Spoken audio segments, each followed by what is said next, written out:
Hello Vasha Party, I am your physics faculty from school.com and today we are going to start the next lecture of current electricity. Okay? आज का हमारा topic है electric current in a conductor. Electric current in a conductor. Electric current in a conductor. यानी किसी भी conductor में electric current कैसे flow होता है, आज हम उसकी स्टडी करेंगे. ओके, कोई भी कंडक्टर है. Conductor is a type of substance. Substance किससे बना होता है? मॉलिक्यूल से. मॉलिक्यूल किससे बना होता है? तो एटम से बना होता है. ओके, अगर हम एटम के स्ट्रक्चर की बात करें, बेटा, तो this is the structure of the atom and this is the nucleus. This is the nucleus and this is the orbital of the atom. And orbital पर कौन प्रेजेंट होता है? तो अपनी लैंग्वेज में बोले तो इलेक्ट्रॉन रिवॉल्व करते हैं अराउंड द न्यूक्लियस. ओके, अब यहां से क्या बात आती है कि जो पास वाले ऑर्बिटल के इलेक्ट्रॉन होंगे वो बहुत ही क्लोजली बाउंडेड होंगे. यानी पास वाले ऑर्बिटल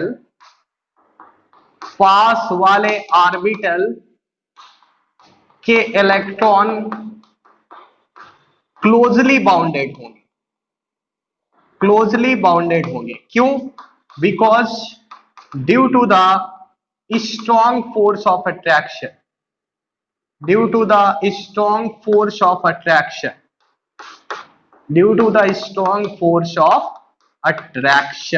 इतना बात क्लियर है. बिकॉज ये न्यूक्लियस है, न्यूक्लियस पॉजिटिवली चार्ज होता है, इलेक्ट्रॉन पर नेगेटिव चार्ज होता है, तो दोनों के बीच फोर्स ऑफ अट्रैक्शन लगेगा. और कूलॉम्स लॉ ये कहता है कि अगर डिस्टेंस कम है तो फोर्स ज्यादा लगेगा. आपने स्टडी किया है कूलॉम्स लॉ में, F is inversely proportional to the separation का स्क्वायर. तो इसका सेपरेशन जितना कम, फोर्स उतना ज्यादा. इससे हम बात करेंगे. इतना बात क्लियर है? बात समझ में आ रहा है? अच्छा, अब यहां पर क्या है कि जो लास्ट ऑर्बिटल का electron, it can be removed easily by the orbital of the atom. तो इस इलेक्ट्रॉन को, यानी कि इलेक्ट्रॉन ऑफ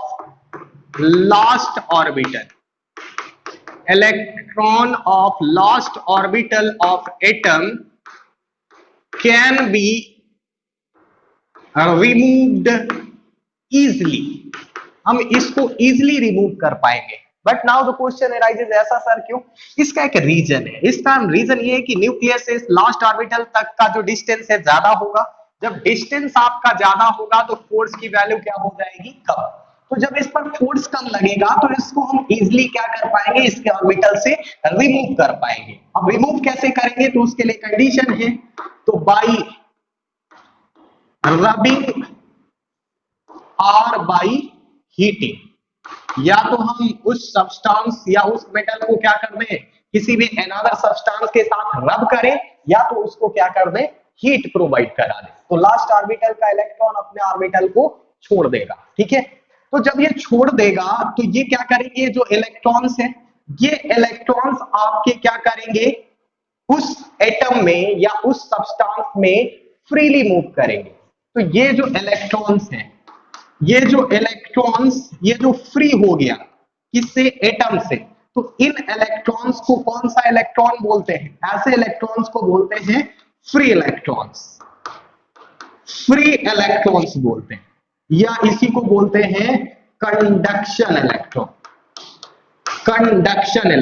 फ्री इलेक्ट्रॉन्स बोले या कंडक्शन इलेक्ट्रॉन बोले. तो अब ये कहां पर मूव करेंगे? किसी भी सब्सटेंस में फ्रीली मूव करेंगे. अब बात यह आती है कि सब्सटेंस में तो एटम प्रेजेंट होता है, तो ये मूव कहां पर करेंगे? तो एटम, सपोज इधर देखो जरा, ये अगर कोई भी एक सॉलिड सब्सटेंस है तो इस तरीके से एटम, तो इनके बीच में एक बहुत ही वैकेंट स्पेस होता है, तो वहीं पर फ्री इलेक्ट्रॉन्स मूव करेंगे. तो it moves in vacant space between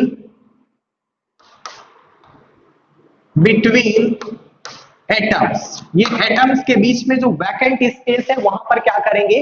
move करेंगे. ओके, आई होप आपको इतना बात क्लियर है. तो यहां पर जब ये इलेक्ट्रॉन्स मूव करेंगे तो यहां से ये बात समझ में आ गया। और यही जो इलेक्ट्रॉन्स हैं, यही किसी भी सब्सटेंस के अंदर चार्ज को एक प्लेस से दूसरे प्लेस में ले जाते हैं। तो बेटा ये जो इलेक्ट्रॉन्स हैं, यानी दीज इलेक्ट्रॉन्स, या इसी को बोलते हैं दीज इलेक्ट्रॉन्स, बोले तो what, free electrons. Free electrons carry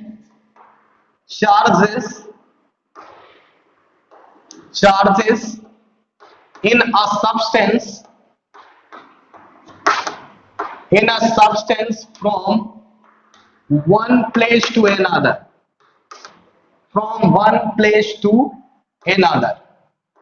एक प्लेस से दूसरे प्लेस की ओर ले जाते हैं।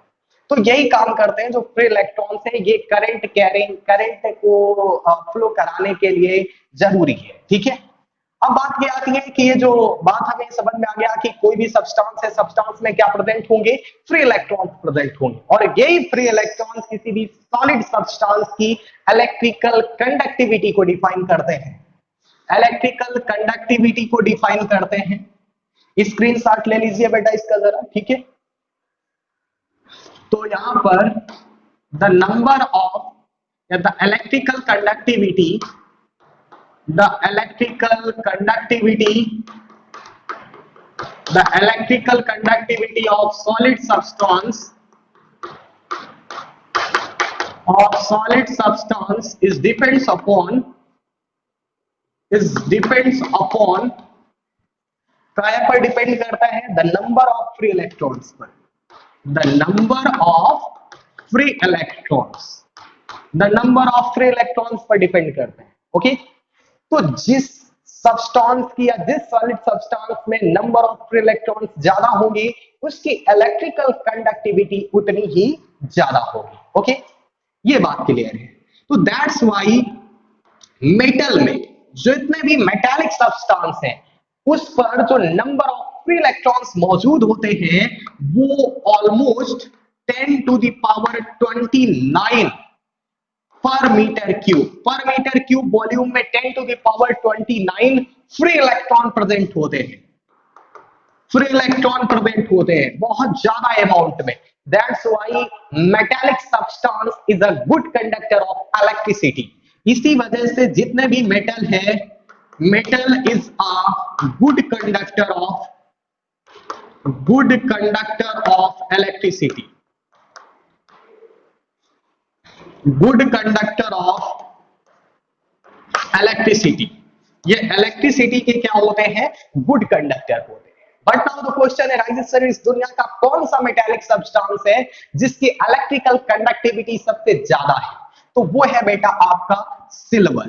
कौन सा? सिल्वर। फिर उसके बाद आता है आपका कॉपर, फिर इसके बाद में gold, after that aluminium. Okay, तो ये आपके इतने मेटालिक सब्सटेंस हैं जिनकी इलेक्ट्रिकल कंडक्टिविटी बहुत ज्यादा होती है, या यू कैन से अपनी लैंग्वेज में ये करंट इलेक्ट्रिसिटी, यानी कि ये इलेक्ट्रिसिटी बहुत इजीली फ्लो करा सकते हैं। Okay, velocity. Next topic is drift velocity. It is a very important topic of this chapter. इस चैप्टर का सबसे कॉम्प्लिकेटेड टॉपिक है, आसानी से समझेंगे इसको। What is the drift velocity का कॉन्सेप्ट आता कहां से है, इसको समझने के लिए हम कोई भी एक कंडक्टर कंसीडर करते हैं। क्या कंसीडर करते हैं बेटा? Conductor. Okay, this is a type of conductor. Okay, इस कंडक्टर पर क्या है कि कई सारे क्या प्रेजेंट है बेटा? एटम प्रेजेंट है। इस वे these are the atoms and इस वे में कुछ फ्री इलेक्ट्रॉन्स मौजूद है इस कंडक्टर के अंदर। ठीक है, जनरली अगर हम बात करें रूम टेम्परेचर पर, तो इस मेटल का जो टेम्परेचर होगा वो 27 डिग्री सेल्सियस या 25 डिग्री सेल्सियस होगा। ठीक है, तो अगर हम इसको केल्विन में डिफाइन करें तो ये आपका कितना होगा? 300 केल्विन हो जाएगा, 300 केल्विन। तो यहाँ पर क्या है कि जब एटम में जब इतना टेम्परेचर है इस सब्सटेंस के अंदर या इस कंडक्टर के अंदर, तो जब टेम्परेचर होगा तो ये एटम क्या करेंगे? आपके वाइब्रेट करेंगे। एटम क्या करेंगे बेटा? वाइब्रेट करेंगे। और जब एटम का वाइब्रेशन होगा तो एटम एटम के साथ में क्या करेगा? कोलाइड करेगा। और जब कोलाइड करेगा तो यहां से क्या होगा, तो यहां से थर्मल एनर्जी जनरेट हो जाएगी, थर्मल एनर्जी जनरेट हो जाएगी बेटा। और जब थर्मल एनर्जी जनरेट होगी तब की कहानी क्या होगी, ठीक है, जब थर्मल एनर्जी जनरेट हो जाएगी। इसको समझते हैं, इस कॉन्सेप्ट को, इस कॉन्सेप्ट को समझने के लिए suppose that this is the atom and this is what, this is the nucleus, this is the nucleus and this is the electron which is revolving on the orbital of the atom। इतना बात के लिए। अब यहां से क्या होगा, ये लास्ट ऑर्बिटल का इलेक्ट्रॉन है, this is the electron of last orbital, last orbital of atom, ठीक है, लास्ट ऑर्बिटल ऑफ एटम। अब यहां से ये जो इलेक्ट्रॉन है, ये इलेक्ट्रॉन है, तो it get some thermal heat, thermal heat और वाइब्रेशन, वाइब्रेशन। इसका मतलब है ये क्या करेगा, it get some thermal energy, some thermal energy. इसको समझते हैं, अगर कोई भी दो बॉडीज है, उन दो बॉडीज को अगर आपस में हम कोलाइड करें, तो जब कोलाइड करेंगे तो वहां से क्या जनरेट होगी, हीट, और हीट वही क्या प्रोवाइड करेगी उस बॉडी को, एनर्जी, जिसको हम क्या बोलते हैं, थर्मल एनर्जी। इतना बात क्लियर है, थर्मल एनर्जी जनरेट। अब यहां से क्या करेगा, ये जो इलेक्ट्रॉन है, इस इलेक्ट्रॉन पर बहुत कम फोर्स लग रहा है बिकॉज ये लास्ट ऑर्बिटल का इलेक्ट्रॉन है। तो जब इस थर्मल एनर्जी जब ये ऑब्जॉर्ब करेगा तो यहां से ये क्या हो जाएगा, तो दिस इलेक्ट्रॉन इज रिमूव्ड या इज रिलीज्ड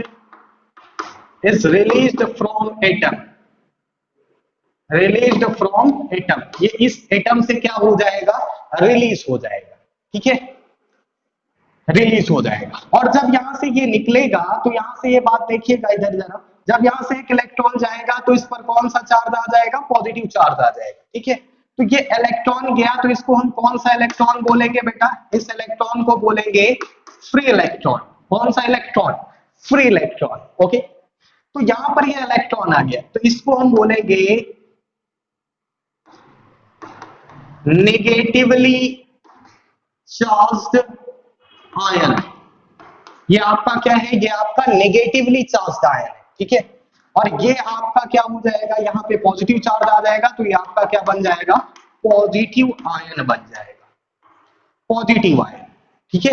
तो यहां पर ये बात समझ में आ गया, किसी भी कंडक्टर के अंदर दो चीजों का गेम है, एक पॉजिटिव आयन का खेल है और एक फ्री इलेक्ट्रॉन का खेल है, ठीक है। बस इन्हीं दोनों को समझेंगे। Now the question arises, sir ये पॉजिटिव आयन करता क्या है, पॉजिटिव आयन क्या करेगा इस कंडक्टर के अंदर, तो ये ऑलवेज किसी ना किसी पॉइंट पर ये पॉजिटिव आयन फिक्स्ड रहते हैं, फिक्स्ड रहते हैं मतलब सेट रहते हैं किसी ना किसी पॉइंट पर, ओके। क्रिस्टल स्ट्रक्चर की थ्योरी से हमें यह इंफॉर्मेशन मिला है कि जितने भी पॉजिटिव आयंस होते हैं इन अ मेटल या in a substance, they are always fixed in the conductor, या they are always fixed at some point in the conductor. ये किसी ना किसी पॉइंट पर क्या रहते हैं, फिक्स्ड रहते हैं। तो positive ion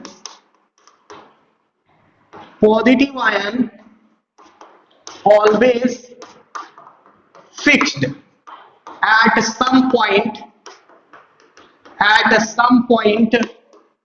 in a conductor। ये क्या रहते हैं, फिक्स्ड रहते हैं किसी भी कंडक्टर पर। तो उस पॉइंट को एक लैंग्वेज या एक वर्ड दिया गया जिसका नेम है lattice point.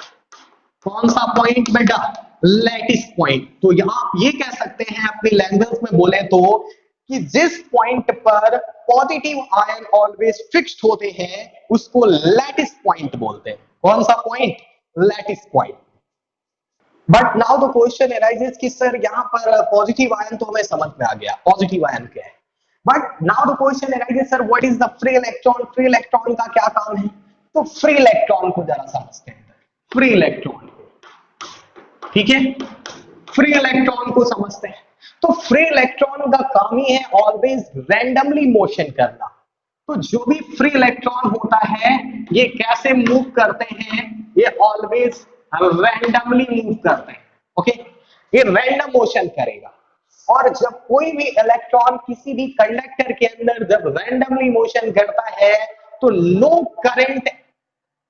Current is present in the conductor, उस कंडक्टर में कोई भी करंट प्रेजेंट नहीं होता है। तो no current is present in the conductor. But now the question arises, sir ऐसा क्यों? इलेक्ट्रॉन तो मूव कर रहा है फिर भी करंट क्यों नहीं है? इसका एक रीजन है। रीजन ये है कि because it is not moving in uniform motion, it is not moving in uniform motion, ये यूनिफॉर्म मोशन नहीं कर रहा है, यूनिफॉर्म मोशन। इस वजह से कोई भी करंट प्रेजेंट नहीं होगा इस कंडक्टर के अंदर। ओके, अगर ये इलेक्ट्रॉन अगर आपका मूव कर रहा होता किस वे में, कंटिन्यूअस वे में, तो ये आपका क्या जनरेट करता, करंट कंस्टिट्यूट करता। अब यहाँ पर रैंडमली का मतलब क्या है, इस डायरेक्शन में भी मूव कर सकता है, इस डायरेक्शन में, इस डायरेक्शन में, इस डायरेक्शन में, किसी भी डायरेक्शन में रैंडमली मूव करेगा। और जब रैंडमली मूव करेगा तो करंट कंस्टिट्यूट करने का कोई सवाल ही नहीं है। ओके, इतना बात क्लियर है। ओके, अब इसकी नेक्स्ट बात समझते हैं। नेक्स्ट बात क्या है? नेक्स्ट बात ये है बेटा कि अगर यही इलेक्ट्रॉन अगर आपके रैंडमली मूव करते रहे, जब रैंडमली मूव करते रहेंगे तो कुछ ना कुछ टाइम बाद रैंडमली मूव करेंगे, इनका किसके साथ कोलिजन होगा, एटम के साथ कोलिजन होगा। इस वे में एटम के साथ कोलिजन होगा, इसका इसके साथ, किसी के भी साथ हो सकता है। तो कुछ ना कुछ टाइम बाद इसकी जो एनर्जी है, ये एनर्जी क्या होती जाएगी, डिक्रीज होती जाएगी, और डिक्रीज होती जाएगी, डिक्रीज होती जाएगी, और आफ्टर सम टाइम इसकी एनर्जी क्या हो जाएगी, कंप्लीटली फिनिश हो जाएगी।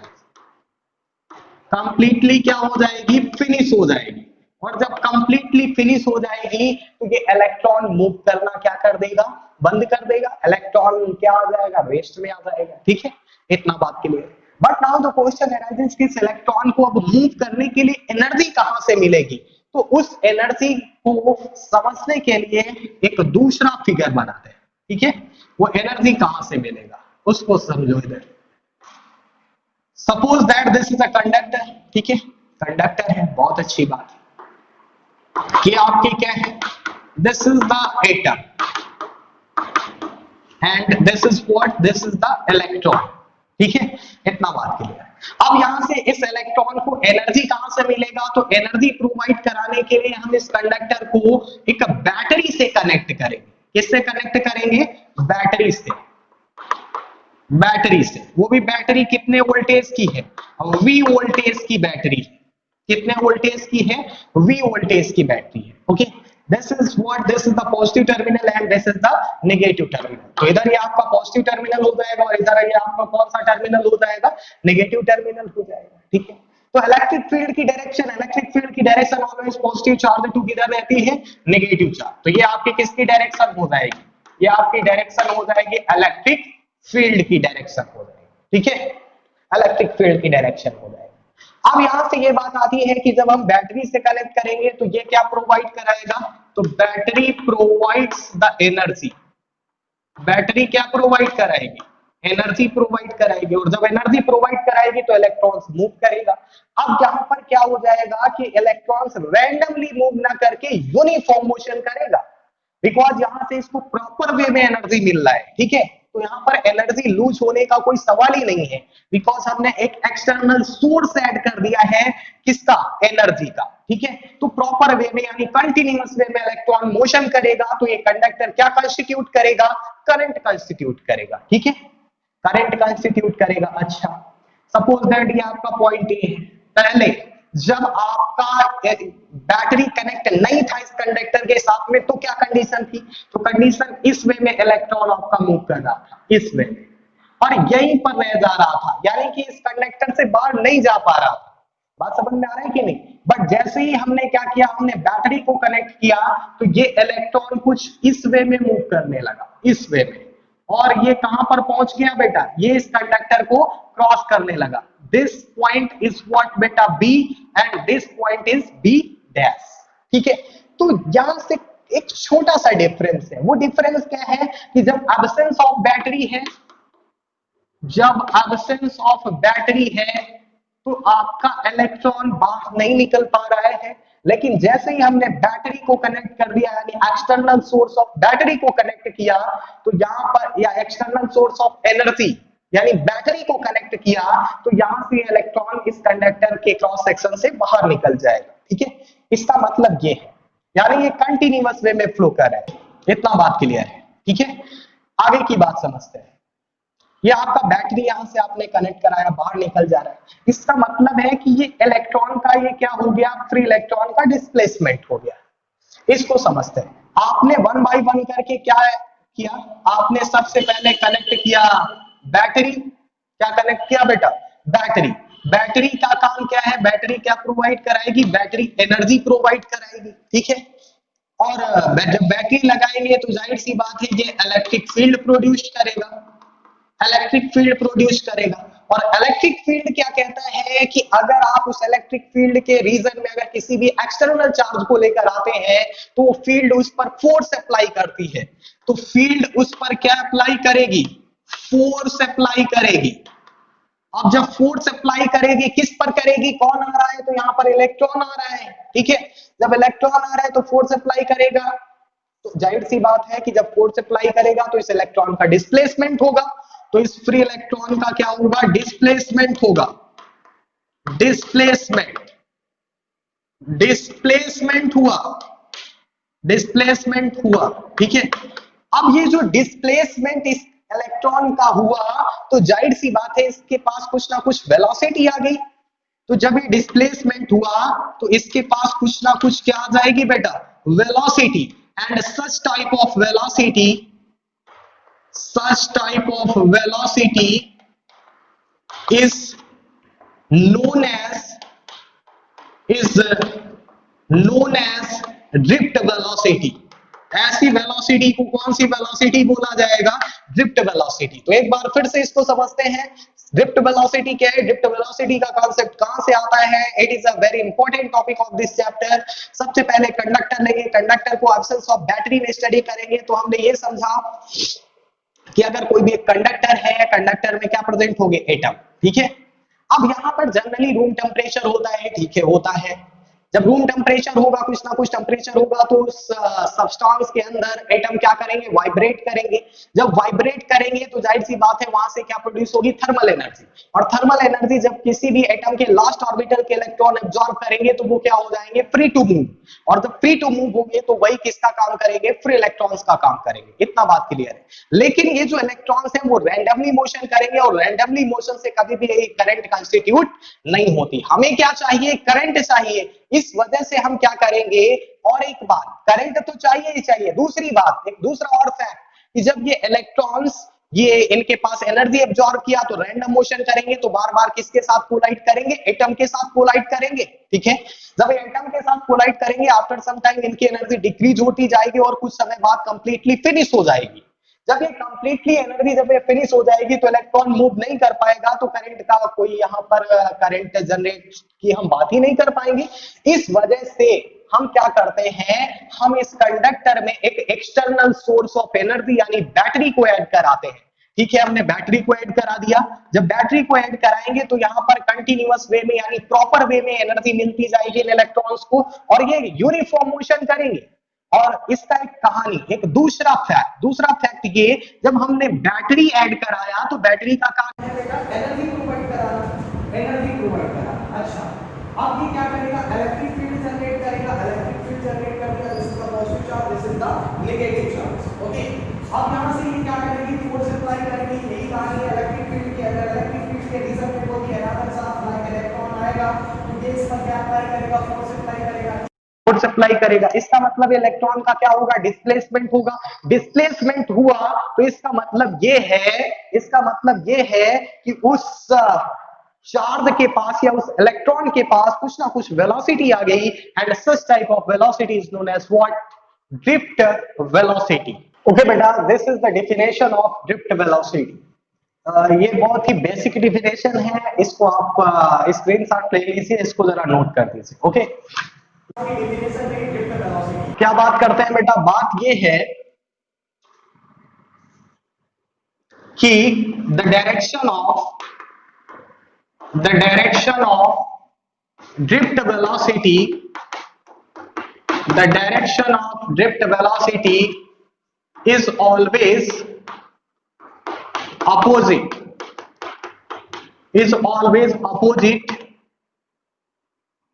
in a metal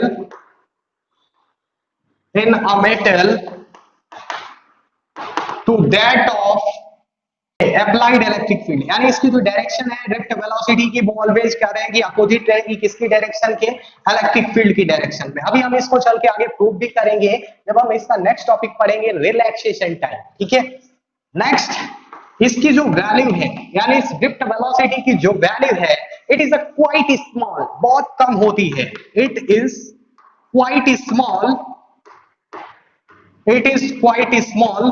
कितनी रहेगी, 10 to the power -4 metre per second रहेगी।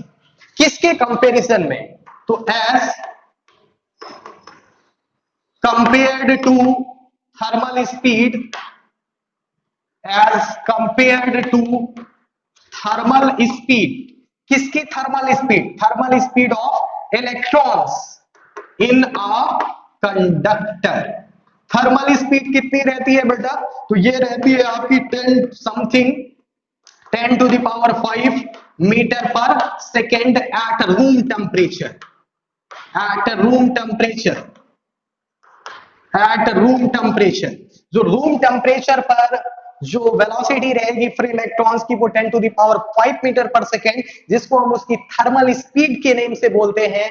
और जो ड्रिफ्ट वेलोसिटी होगी वो कितनी होगी, बहुत ही कम, जिसकी value 10 to the power -4 metre per second रहेगी। ओके ओके बेटा, next topic is the relaxation time. Relaxation time क्या होता है, इसको समझिए जरा।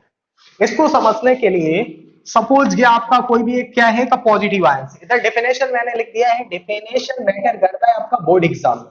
इस डेफिनेशन को अभी मैं समझा रहा हूं अपने अकॉर्डिंग, डेफिनेशन ऑटोमेटिक समझ में आएगा। ठीक है, ये बेटा ये क्या है, this is the positive ion है, and this is what, this is a free electron है। ये एक पॉजिटिव आयन और एक क्या है, फ्री इलेक्ट्रॉन। अब ये फ्री इलेक्ट्रॉन इसके साथ में क्या किया बेटा, कोलाइड किया। क्या किया, कोलाइड किया।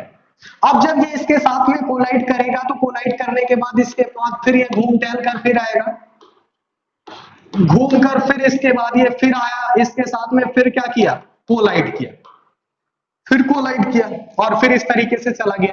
तो यहां पर एक बात ये क्लियर है कि जो ये फ्री इलेक्ट्रॉन है, ये इस पॉजिटिव आयन के साथ में टू बैक कोलिजन कर रहा है। तो ये जो दो बैक टू बैक कोलिजन हो रहे हैं, इसके बीच का जो एवरेज टाइम है, एवरेज टाइम है, उसी को हम कौन सा टाइम बोलते हैं बेटा, रिलैक्सेशन टाइम। अपनी लैंग्वेज में बोले तो एवरेज टाइम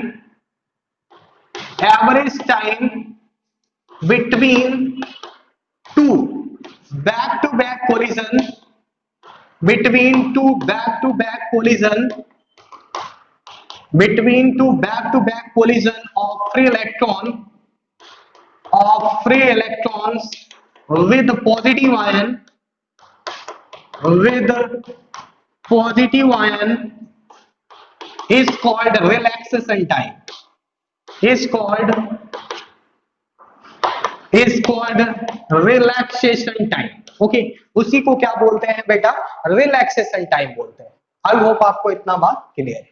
तो यहां से ये बात इतना बात क्लियर है कि रिलैक्सेशन टाइम क्या। अब ये बात आती है कि रिलैक्सेशन टाइम निकालेंगे कैसे, तो इसको कैसे निकालते हैं, इधर समझो जरा।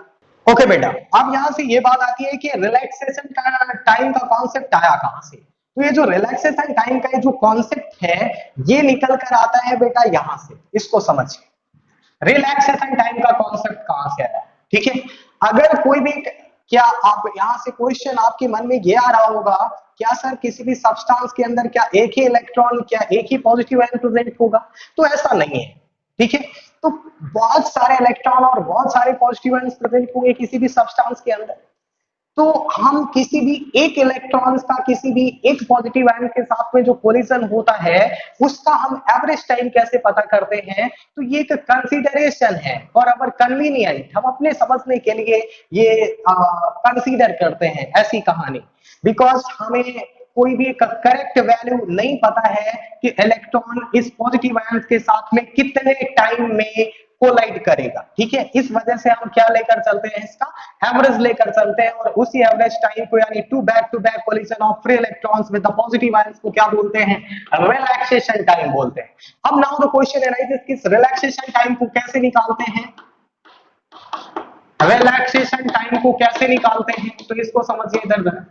अभी अभी हमने बात किया था इलेक्ट्रिक फील्ड की, तो इलेक्ट्रिक फील्ड क्या होता है बेटा, E is equal to the F upon Q। तो यहां से फोर्स इज इक्वल टू क्या हो जाएगा, Q इंटू E, बट यहाँ पर जो चार्ज है, charge is what, charge electron पर है, इस वजह से Q इज इक्वल टू कितना हो जाएगा, E। तो we can write F is equal to the small e into capital E, यानी ये जो चार्ज पर जो फोर्स लग रहा है उसकी वैल्यू आ जाएगी। ठीक, अब यहां से आफ्टर दैट एक्सीलरेशन, जब किसी भी बॉडी पर जब फोर्स लगेगा तो उस पर क्या आ जाएगा, एक्सीलरेशन आ जाएगा। आपने क्लास 11th में इस कॉन्सेप्ट को पढ़ा है। तो जब हम इस इलेक्ट्रॉन पर जब इलेक्ट्रिक फील्ड फोर्स लगाएगा तो ये इलेक्ट्रॉन एक्सीलरेट होगा, यानी चार्ज एक्सीलरेट होगा। तो एक्सीलरेशन क्या होता है, तो एक्सीलरेशन यहां से हो जाएगा बेटा फोर्स अपॉन मास, किसके रूल से, by the Newton second law, force upon mass.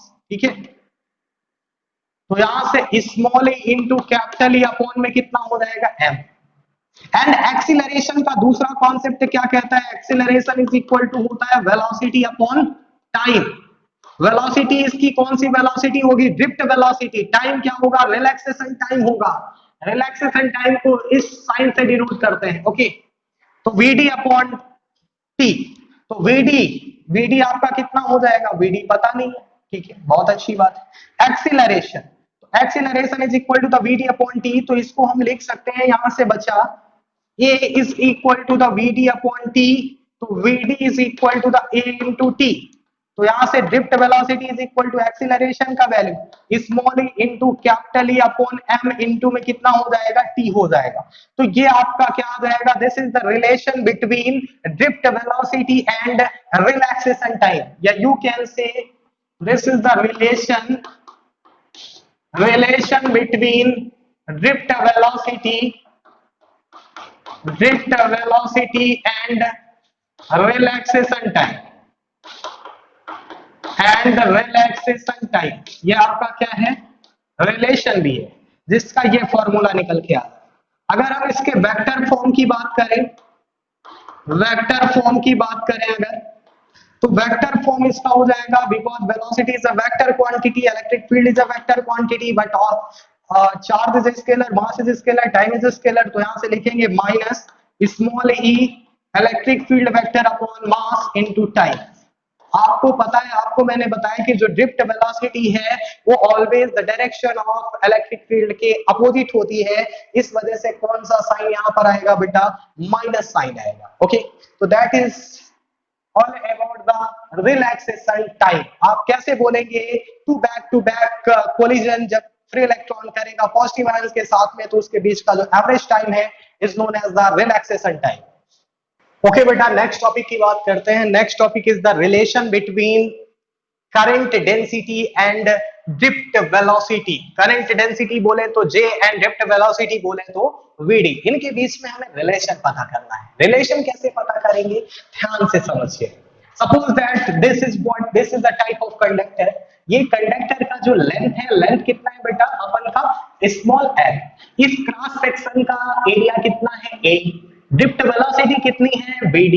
और टाइम इंटरवल, यानी कि जो इलेक्ट्रॉन इस क्रॉस सेक्शन से पास हो रहे हैं उसका टाइम इंटरवल कितना है, डेल्टा t। ठीक है, ये मैंने मेंशन कर दिया है कि VD is the drift velocity, is the external field, या you can say electric field. Okay, L is the length of the conductor, delta is the time interval for electron, A is the cross section area. Okay, कैसे करते हैं इसको समझिए। बात करते हैं जरा सिंपल फॉर्मूला ऑफ स्पीड से। सिंपल फॉर्मूला क्या होता है बेटा स्पीड का, स्पीड इज इक्वल टू, बचपन का फॉर्मूला बचपन में यूज कर रहे हैं आप, speed is equal to distance upon, speed is equal to the distance upon what, time. ठीक है, तो यहां से स्पीड, स्पीड कितनी है vd यानी ड्रिफ्ट वेलोसिटी, डिस्टेंस कितनी ट्रैवल करेगा इलेक्ट्रॉन इस कंडक्टर से, तो जितना लेंथ होगा उतना डिस्टेंस ट्रैवल करेगा, लेंथ कितना है इसका स्मॉल है, टाइम कितना है बेटा डेल्टा टी, तो यहां से we can write L is equal to vd into delta T. I hope आपको इतना बात क्लियर है। ठीक है, अब बात करते हैं जरा इस कंडक्टर का वॉल्यूम, कंडक्टर का volume, volume is equal to क्या होता है, वॉल्यूम इज इक्वल टू होता है length into breadth into height. ठीक है, length into breadth into height, breadth into height is equal to क्या हो जाएगा एरिया, तो यहां से we can write volume is equal to the area into length, area into length, तो volume is equal to the area into length, कितना है आपका लेंथ है vd इंटू डेल्टा टी, तो ये आपका क्या आ जाएगा बेटा वॉल्यूम आ जाएगा, किसका वॉल्यूम, इस कंडक्टर का वॉल्यूम आ जाएगा। ठीक है, ये आ जाएगा volume. But now the question arises कि सर इस क्रॉस सेक्शन से कितने इलेक्ट्रॉन पास हो रहे हैं, यानी कि number density of free electrons कितना है, इसकी बात समझिए। सपोज दैट ये एक रूम है, इस रूम पर there are lots of students, बहुत सारे स्टूडेंट्स हैं, बहुत सारे स्टूडेंट बैठ सकते हैं, तो हम क्या बोलेंगे इस पॉसिबिलिटी को, हम बोलेंगे इसको द नंबर ऑफ स्टूडेंट। ठीक है, अपनी लैंग्वेज में बोले तो द डेंसिटी ऑफ स्टूडेंट। ठीक है, यानी कि जो स्टूडेंट की जो डेंसिटी है, जो कहां पर एडजस्ट हो सकते हैं इस रूम के अंदर, तो density of student in the room. In the same way किसी भी मेटल के अंदर there are lots of electron, बहुत सारे इलेक्ट्रॉन्स होंगे, तो वो जो इलेक्ट्रॉन्स हैं जो कहां पर एग्जिस्ट कर रहे हैं, मेटल में एग्जिस्ट कर रहे हैं, तो उसकी जो डेंसिटी है उसको बोलेंगे density of free electrons, density of free electrons, इसको डिनोट करते हैं स्मॉल एन से, इसका फॉर्मूला होता है capital N upon capital V, where capital N is the number of free electron upon and where is the v is the what, v is the volume, जहां पर ये आपके फ्री इलेक्ट्रॉन एग्जिस्ट कर रहे हैं उसका वॉल्यूम। तो यहां से capital n is equal to the small n into क्या हो जाएगा v, तो यहां से ये पता चल जाएगा कैपिटल n क्या है, capital n is the number of free electrons, number of free electrons इस क्रॉस सेक्शन से कितने पास हो रहे हैं, तो capital n is equal to the small n into v का value a into vd into delta T. Okay, हमें ये पता चले, जब हमें the number of free electrons passing through that cross section पता है, तो यहां से easily we can find the charge, हम क्या फाइंड कर सकते हैं, चार्ज फाइंड कर सकते हैं बेटा, बिकॉज इसका फॉर्मूला होता है delta Q is equal to the n into e, तो delta Q is equal to the n की value small n A we d into delta t into e. Okay, ये हमें चार्ज की value पता चल जाएगी। अगर हमें चार्ज पता है तो हम इसलिए यहां से क्या पता कर सकते हैं, करंट पता कर सकते हैं बेटा, बिकॉज करंट का फॉर्मूला क्या होता है, I is equal to the delta Q upon delta t, delta Q का वैल्यू पुट करो n A we d delta t e upon delta t से डेल्टा टी कैंसल आउट, तो we can write I is equal to the N E A we d, ये formula हो जाएगा current का, I is equal to the N E A we d. Okay, current पता है, current density find out कर सकते हैं, because इसका एक रिलेशन है J is equal to the I upon A, तो J is equal to the I का value n E A we d upon A to A cancel out, तो J is equal to the N e v d, ये हो जाएगा आपका relation. ठीक है, current density का ड्रिफ्ट वेलोसिटी के साथ में। ठीक है, तो ये बात क्लियर है। ओके, एक न्यूमेरिकल करते हैं जो इस टॉपिक पर बेस्ड है, तो अभी अभी हमने पढ़ा जो टॉपिक्स उसमें बेस्ड एक न्यूमेरिकल है। वो न्यूमेरिकल क्या है, कह रहा है कि एल्युमिनियम वायर ऑफ डायमीटर, एक एल्युमिनियम का वायर है, उसका डायमीटर गिवन है 0.24 centimetre, is connected in series to a copper wire. इसको कॉपर वायर के साथ में किस वे में कनेक्ट किया गया है, तो सीरीज में कनेक्ट किया गया है, और उस कॉपर वायर का डायमीटर कितना है, तो 0.16 सेंटीमीटर है। The wire carry an electric current 10 ampere, जो वायर कैरी करता है electric current, that is the 10 ampere. तो हमसे कह रहा है कि find out the current density in the aluminium wire, aluminium wire की करंट डेंसिटी कितनी है, and also we have to ask, हमसे क्या पूछा गया है, drift velocity of electron on the copper wire, copper wire पर ड्रिफ्ट वेलोसिटी कितनी है, किसकी, इलेक्ट्रॉन की। हमें क्या गिवन है, गिवन है number of electrons per cubic metre, volume of copper 8.4 into 10 to the power 28। ठीक है, this is the number, number का कोई भी यूनिट नहीं होता है। समझते हैं इसको जरा, because current density, current density का फॉर्मूला क्या होता है, आई अपॉन ए। किसके लिए पूछा गया है, एल्युमिनियम के लिए पूछा गया है। जो भी डाटा हम कलेक्ट करेंगे वो किसके लिए होना चाहिए, एल्युमिनियम के लिए होना चाहिए। पहली बात, करंट की वैल्यू कितनी है, 10 एम्पियर है, तो आई की वैल्यू 10 एम्पियर हो जाएगी। एरिया कैसे निकालेंगे, कंडक्टर है, ठीक है, उसका क्रॉस सेक्शन कैसा होगा, सर्कुलर होगा, सर्कल का एरिया पाई आर स्क्वायर। ठीक है, यहाँ पर उसका डायमीटर दिया है, डायमीटर कितना गिवन है, 0.24। इसका रेडियस निकालेंगे तो r इज इक्वल टू कितना हो जाएगा, d/2। यहां से कैंसल आउट कर दीजिए तो 0.12 सेंटीमीटर, इसको we can write 0.12 into 10 to the power -2 metre. ये आपकी क्या आ जाएगी, रेडियस। तो a is equal to the pi की वैल्यू 3.14 into r का value 0.12 into 10 to the power -2 का होल ऑफ स्क्वायर। इसको जब हम सॉल्व करेंगे तो इसका वैल्यू आएगा 4.5 into 10 to the power 10 to the power -6 क्या हो जाएगा, metre square. 4.5 into 10 to the power -6 metre square. ठीक है, इतना आ जाएगा। तो J की वैल्यू निकालना हो तो I की वैल्यू कितनी है, 10, इसकी value 4.5 into 10 to the power -6। तो इसको सॉल्व करेंगे तो J इज इक्वल टू ये कितना हो जाएगा, पॉइंट हटाएंगे 100 upon 45 into 10 to the power 6। इसको यहां से कैंसिल करिए तो कितना हो जाएगा, 45 टू 90 और समथिंग 10 पॉइंट लगाया, इधर 0 इंक्रीज हो जाएगा तो 100, तो फिर कितना हो जाएगा, तो 2.3 into 10 to the power कितना हो जाएगा, 6। करंट डेंसिटी इसकी यूनिट क्या होती है, तो एम्पियर पर मीटर स्क्वायर। तो एम्पियर पर क्या हो जाएगा, मीटर स्क्वायर। इतना बात क्लियर है आप। ओके, नेक्स्ट क्वेश्चन इसमें पूछा जा रहा है बेटा ड्रिफ्ट वेलोसिटी का। ठीक है, ड्रिफ्ट वेलोसिटी कैसे निकालेंगे, ड्रिफ्ट वेलोसिटी निकालने के लिए फॉर्मूला होता है vd is equal to the I upon E N A. ठीक है, अभी अभी हमने पढ़ा क्या formula, I is equal to the N E A we D. तो वहीं से हम निकाल लेंगे बेटा, हमें क्या पता करना है, ड्रिफ्ट वेलोसिटी, तो I अपॉन क्या हो जाएगा, ई एन ए। इसी फॉर्मूले से इसको हमने डिराइव किया है। ओके, I की वैल्यू कितनी है, 10 एम्पियर है। I की वैल्यू 10 एम्पियर है, बहुत अच्छी बात है, बिकॉज सीरीज में कनेक्ट है। जब सीरीज में कनेक्टेड होंगे तो दोनों वायर पर कैसी करंट फ्लो होगी, दोनों पर सेम करंट फ्लो होगी। इस वजह से एल्युमिनियम पर भी 10 एम्पियर और कॉपर पर भी कितने एम्पियर की, 10 एम्पियर की फ्लो होगी। बहुत सिंपल सी बात है। अगली बात बेटा, E का वैल्यू कितना होगा, तो 1.6 into 10 to the power -19 हो जाएगा, 19 कूलम। N की value, the number of electrons कितना प्रेजेंट है, 8.4 into 10 to the power 28 present है। ठीक है, यहां से आफ्टर दैट एरिया निकालने के लिए वही क्रॉस सेक्शन का एरिया, तो पाई आर स्क्वायर, पाई की वैल्यू 3.14 into r। रेडियस निकालेंगे, इसका डायमीटर कितना गिवन है, 0.16, तो r is equal to the d/2, तो 0.16 अपॉन 2, तो इसको भी कैन राइट 0.8। ये किसमें है, सेंटीमीटर में, मीटर में कन्वर्ट करेंगे कितना हो जाएगा, 10 to the power -2 metre. Value put करो इधर बेटा, तो 0.8 into 10 to the power -2 का होल ऑफ स्क्वायर। तो इसको जब हम सॉल्व करेंगे तो ये आ जाएगा something 2 into 10 to the power -6 metre square. तो ये आपका एरिया आ जाएगा। ठीक है, एरिया पता चल गया।